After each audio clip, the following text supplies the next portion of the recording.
have a limited amount of time and a limited amount of energy every single day. And every single second that you spend comparing yourself to other people is taking away from the time that you could be improving yourself and the energy that it's going to take for you to put in the effort to improve yourself.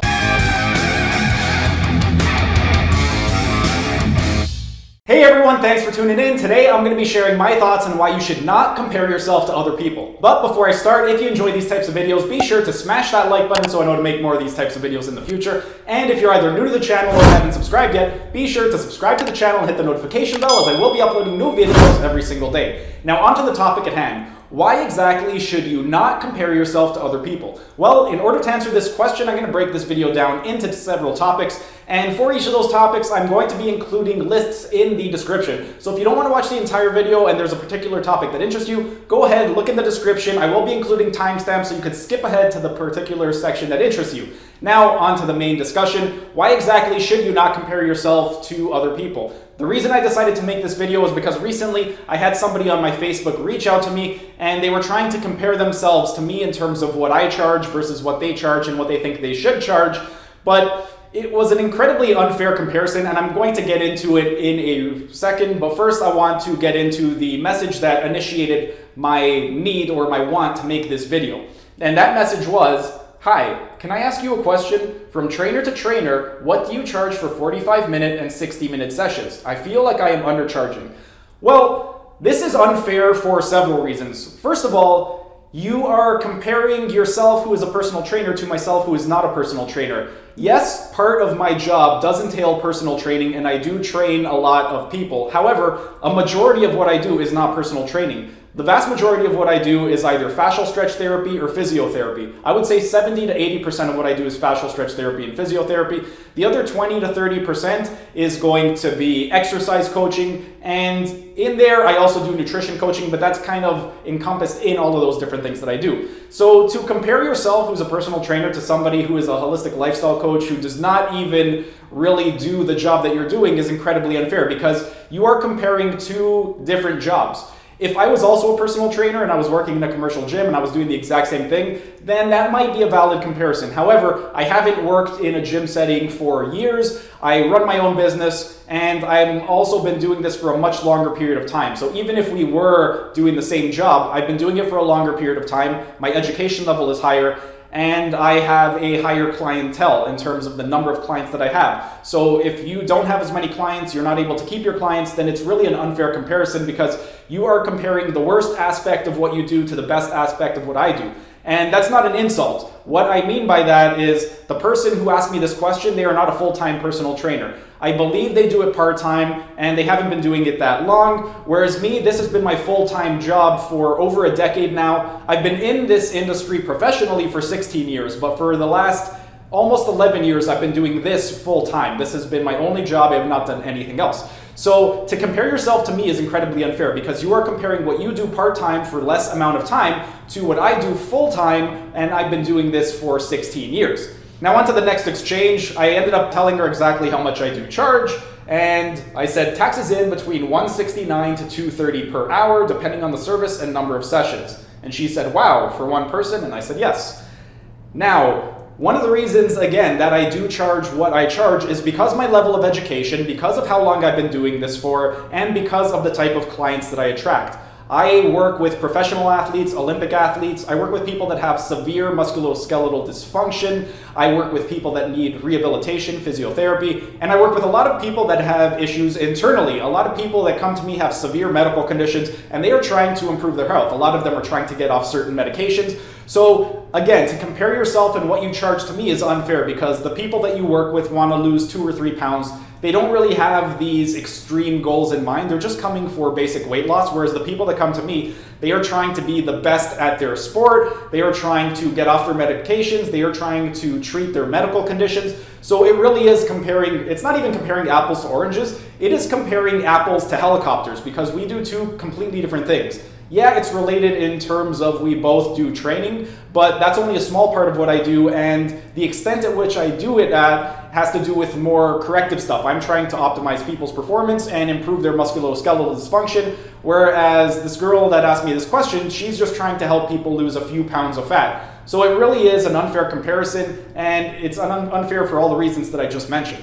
Now on to the next exchange. Once I told her exactly what I was charging, she said, I'm charging $45 and can't get clients. And then I asked her what her client retention is. And she said, it's really irritating to me. I'm spending hours a day promoting my classes. I got 2 people confirmed for a 2.5-hour class, and my rate works out to $16 per hour. My classes, the same people have been coming for years. With personal training, just one has come for 2 years. The rest come for a short period and then leave. Now, with regard to this is also a huge reason why I wanted to make this video, because a lot of people have an inflated sense of their self-worth, and this is not an insult. We all do. So do I. This is something that everybody does. I definitely have had that in the past. 10 years ago when I was working in big commercial gyms, I definitely thought I knew a lot more than I currently do right now. If I could go back in time and speak to my 10-year-old self from 10 years ago, then I would absolutely annihilate myself with the information that I knew. However, as you accumulate more education and you work more and harder, you do realize that, wow, when I was younger, I really did have an inflated sense of my self-worth. So this is not an insult to say that this girl has an inflated sense of self-worth, especially because this is not her full-time job, it's her part-time job. So to try and compare what you do to what I do, given the fact that my clientele is different, I've been doing this for longer, I have more education, it really is incredibly unfair to make that comparison. And one of the other things with regard to this is, if you are, this is not just with regard to personal training, this is with regard to any type of service industry. Unless you have a waiting list of new clients that want to be your client, then you should not be increasing your rates, because if you don't have a waiting list, that means you don't have enough demand for the service that you are providing. If you have a waiting list and you have a bunch of people that are waiting to train with you, then obviously the demand for what you are supplying is going to be excessive, so you can increase your rates because there are more people who want what you are giving. However, if you're having trouble finding clients for $45 an hour, then that's a sign that you need to better educate yourself. If you better educate yourself, you can provide a better service. If you provide a better service, more people are going to come to you. If more people come to you, you'll have a waiting list of people that are coming to you. And if you have a waiting list, then you can increase your rate. But you shouldn't be increasing your rate based off of what other people are charging, because it doesn't make any sense. One of the reasons why I charge what I charge is because of all the courses that I've taken, and one of the reasons why I've taken all those courses is for that reason. I want to improve my education so I could provide a better service, so I could get more clients, so I can charge more. That is why I do the things that I do. Now, it's not the only reason. I obviously love what I do. If I didn't love what I do, I wouldn't have spent all this time and money and energy on taking these courses and on building up my business. It would have been much easier to just get a job working for a regular gym, because if I had decided to keep working for gyms, my life would have been much easier than branching out on my own. It's incredibly difficult to branch out on your own. And I don't regret it one single bit, because I love what I do, and because I love what I do, I continue to invest in my education and into making my business and myself the best version that it possibly can be. And that is why I charge what I charge. I'm not just charging what I'm charging because I heard that some other trainer was charging the amount that I'm currently charging. No, that would be ridiculous, because it would be incredibly, again, unfair. I hate using that word, but it would be incredibly unfair to compare myself to somebody else just based off of we have a similar profession. It doesn't work that way. But anyway, let's get back to the exchange. Once I asked her about her retention rate and she told me, then I asked her, okay, what do you offer for the $45? To which she responded, a 45-minute training session. 45-minute workout plus nutrition consultation. What else does a trainer offer? And this is another reason why it's incredibly unfair to compare yourself to somebody like me for this particular girl. You are a part-time trainer, and if somebody gives you $45, you take them through a 45-minute workout. That's a completely different service from what I provide. And when she asked me what else does a trainer offer, I told her what I offer to my clients, and this is what I said. That's pretty standard in terms of what she's offering to her clients, because most personal trainers, that's what they do. They'll take your money, they'll take you through a workout, and that's it. There's no assessment, there's no periodization. They're not going to write you up a program that you can take home and do. Most trainers are just going to take you through a workout, and that's it. It's good luck, see you next time, you're on your own for now. However, the things that I offer to my clients, I said my programs come with a biosignature modulation assessment, a nutritional medicine profiling consultation, functional movement screen assessment, or a comprehensive 3-hour physical assessment for the higher end packages, depending on who I train. If I'm training somebody who is just going to be with me for a month, then I'll just do that 1-hour assessment. If somebody's coming with me and they're signing up for 3 months to a year, I'm going to go all out in terms of my assessment. I am going to do a full 3-hour assessment and make sure that I take a look at everything: their posture, mobility, stability, strength. All of the other assessments that I mentioned earlier in this exchange are also going to be part of that. So to compare what you do to what I do is incredibly unfair, because we provide completely different services and we go about working with our clients in completely different ways. But back to the exchange. And then on top of that, once I do all that assessment, I give a custom exercise program, custom meal plan, and I give each client access to PT Enhance online training software. And what that is, it's an online training program where I customize a program, write the exercises in, and then everybody gets their own private login. So each of my clients can log into their PT Enhance account. They're going to have a video of every single exercise with step-by-step instructions. If they're not a visual learner, if they're more auditory, or if they can just read something and get it in their head, then there's also PDFs where they can look at a picture of the exercise, or they can read step-by-step instructions. So it's a very good platform that I do have for my clients, and that is one of the reasons why I charge what I charge. Now, let me get into my exact assessment. That way you can see how exactly it is unfair for this person to basically compare herself to me, because we don't even come close to offering the same type of service. So this is a client that I've had for a few months now. And as you can see, there's a lot more that goes into my programs than just taking somebody through a workout. And my assessment is very thorough. Every single person that comes to me has a custom program, and that is why I charge what I charge. The reason that I charge what I charge is because a lot of hours goes into every single program that I write, and I cannot take on a lot of clients. If I take on a lot of clients, then I'm going to water down my programs, and I don't want to water down my programs. I want to write the best programs possible and provide the best service possible. And in order to do that, I cannot take on too many people, or I will not be able to offer the best service possible. So going back to my client, I'm just going to give you an example of one person. I'm not going to go into detail in terms of their assessment, but just to give you an idea of the type of assessment that I do with my clients and why it's a completely different service from this one particular girl. So first thing we do is her biosignature modulation assessment, which is a non-invasive way of assessing hormones. And based off the results of that, we kind of have an idea of what's going on internally in terms of their hormonal balance. And then from that, know what to do in terms of what supplements would be best for that person, what type of nutrition would be best, what type of lifestyle modifications do we have to incorporate in this person's lifestyle. And it also helps in terms of figuring out what type of exercise program. Next, we'll take a look at their girth measurements. So how big are their biceps, how big is their chest, their neck, their hips, their waist, all that type of stuff. That way we have something to compare it to later on. We will then go on to do a postural assessment. Once the postural assessment has been completed, we'll take a look at their postural indicators. So what's their head carriage like? What is their first rib angle like? What is their anterior pelvic tilt like? And these are all measured very, very specifically, and there was a lot of training that went into learning how exactly to do all these measurements. It's not like I just read a quick study online or went on musclebuilding.com or bodybuilding.com and learned this. No, this was years of education that went into acquiring all of this information. Once we have that, then we'll take a look at upper cervical testing. If I'm dealing with somebody with cervical issues, I'll take a look at their spinal curvatures and range of motion. So what's their rotation like? What's their flexion extension like? What degree of curve do they have in their thoracic spine, lumbar spine, all that type of stuff. Once all that's done, then we'll take a look at their active free range of motion to see what their mobility is like. Then after the active free range of motion is done, then we get into the passive range of motion. So for the passive range of motion, this is all the length tension relationship stuff. Then once we measure the length tension relationship in all the different joints, then once we've finished up with the length tension relationship, that gives us a good idea of what we need to stretch, what we need to strengthen. Then we'll go into testing the abdominal wall function.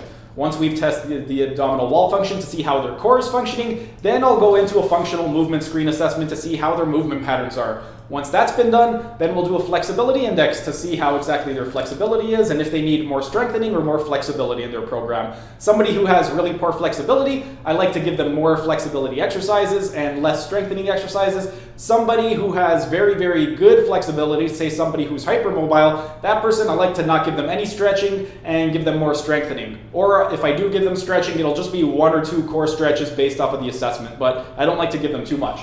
Then I'll take a look at their primal pattern and motor skills. And once that's done, then we go ahead and we look at their breathing mechanics. We will take a look at their gait. So we want to see how exactly are they walking, how do they run, how do they sprint. This is a very good one when it comes to dealing with runners, sprinters, marathon runners, that type of thing. Any type of athlete that I have that does a lot of cardiovascular work, then for those people, a gait analysis is absolutely important. And then finally, if I have somebody who's coming to me for neurological issues, then I will have a neurological assessment because I want to see what is going on with this person and what exercises could I give them. Because if they have a neurological issue and I don't assess that properly, I can give them an exercise that they are not ready for and they might not be able to do it properly and they could damage the nerve even worse than it already is. So I don't want to give them an exercise without doing a neurological screening if they come to me with a neurological complaint. But that's pretty much it in terms of my assessment. Now, in terms of my education, I have over 4,000 hours of education that I've done over the last decade. I'm going to include a picture right up over here, and what you'll see in that picture was taken about 4 or 5 years ago, and I like to take minimum of 5 courses per year. So since that course was taken, I've taken at least 30 courses since then. So this is a very outdated picture. So that's one of the reasons why it's unfair to compare yourself to me for this particular girl. Because if you just did a 3-day course and spent $300-400 on a weekend course to call yourself a personal trainer, to compare yourself to me when I have literally taken over 50, probably over 60 courses by now, plus I've done this education in college, plus I did exercise science in school. So to compare you to me when it comes to the service that we provide and the prices that we charge is ridiculous. You should not be comparing yourself to other people. And that is the whole point of this video. One of the reasons why it's incredibly unfair to compare yourself to other people, I believe I stated it earlier in the video, but I want to state it again because it is an important point. When people compare themselves to other people, they compare the worst part of themselves to the best part of others. And again, this girl, personal training is not her full-time job. She does it as a hobby, and she's only done it for a short period of time, and she did a 3-day course to get certified as a personal trainer. I have been doing this for 16 years. The last almost 11 years, I have been doing this full-time. This has been my only job. And I've also done a ton of courses. I've done a ton of education. That is why I charge what I charge. I don't charge what I charge just to see if I can get that from people. No, I charge what I charge because it is justified and my programs take a lot of time to write. Yeah, I could take on twice as many clients and write a crappy, watered-down program and charge less and probably make more money overall, but I don't want to do that. I want to provide the best service possible because for me, that is one of my core values. One of my core values is helping others. I like helping others, and in order to do that, I want to help them by providing them the best service possible. I don't want to give them a watered-down version of my service. And when it comes to comparing yourself to others, not only is it unfair to you, but there's always going to be other people to compare yourself to. So let's say this girl, she compares herself to me, and then she finally does get to my level where she's been doing this for 16 years. She's invested thousands of hours into her education, and she has a waiting list of clients waiting to train with her. Well, there's always going to be somebody who's charging more money than you. There's always going to be somebody who has more clients than you. There's always going to be somebody who has more experience than you. So by comparing yourself to others, that'll only be temporary because eventually what happens is when you do get to that person's level, you're going to start comparing yourself to the next person and the next level up. Then once you get to their level, you're going to compare yourself to somebody who's even higher than them. So it's this vicious cycle and it just never ends, which is why it's incredibly unfair to yourself and it's also incredibly unfair in general. One of the other things is that life is unfair, especially in the fitness industry. Life is incredibly unfair. When I first started out, I noticed that nobody really wanted to train with me, and it had nothing to do with my level of knowledge or experience or anything like that. When I first started out, I was about 140, 150 pounds, and none of the guys wanted to train with me because I wasn't big enough and they didn't think I knew how to train them because they didn't think I knew how to build muscle. And none of the women wanted to train with me because they thought that I was too muscular and they thought that I was going to make them look muscular, and that's not what they wanted. So life was incredibly unfair to me, but guess what? I counteracted that by investing into myself. I invested into my education. I built up my brand. That's what you have to do. You can't compare yourself to others. All you can do is focus on yourself. I could have easily been discouraged because other people who were not as experienced or not as qualified as me were getting clients just based off of their sex or based off of their build. People with better genetics are going to have better bodies. If you have better bodies, more people are going to want to train with you. And it's not that they want to train with you because of your genetics. They want to train with you because they think you know what you're talking about. Because the average person, when they see somebody who's incredibly in shape, they automatically equate that to this person knows what they're talking about, they know what they're doing. And that simply is not the case. Trust me, I've worked with a lot of IFBB pro professional bodybuilders, and a lot of them have absolutely no idea what they're doing in terms of training. The best bodybuilders on the planet, they have trainers who train them, and they are not better bodybuilders than them. Same thing with sports. If you take a look at any professional athlete, LeBron James's basketball coach is not a better basketball player than LeBron James. Sidney Crosby's hockey coach is not a better hockey player than Sidney Crosby. Ronnie Coleman's bodybuilding coach when he was Mr. Olympia was not a better bodybuilder than Ronnie Coleman. Just because you look a certain way or just because you are able to perform a certain task, it does not mean that you know what you are doing in terms of educating somebody else on performing that task. All that means is that you dedicated the time to perfect that skill in yourself. But somebody else oftentimes taught them that skill. They did not learn it on their own. And oftentimes the person that taught them that skill is not as good at that skill. They are just a better instructor and a better teacher. You can be a good teacher and have terrible skill. You can be a great person in terms of your skill and be a terrible teacher. You can be great at both, you can be terrible at both. But being great at something does not mean that you're going to be able to teach it to somebody else, because the two are completely different. To be able to do something yourself is completely different from being able to do something yourself. Another problem with comparing yourself to other people is that it generates jealousy. If you're constantly comparing yourself to other people, it can be very toxic and you can become very jealous of these people, and it can even destroy friendships and family relationships. So you don't want to compare yourself to other people because it can lead you to become jealous, and that jealousy can turn into resentment, which can ruin your relationships. So you really don't want to compare yourself to other people for that reason. That's a really important one. Another reason why you don't want to compare yourself to other people is it's going to stall your progress.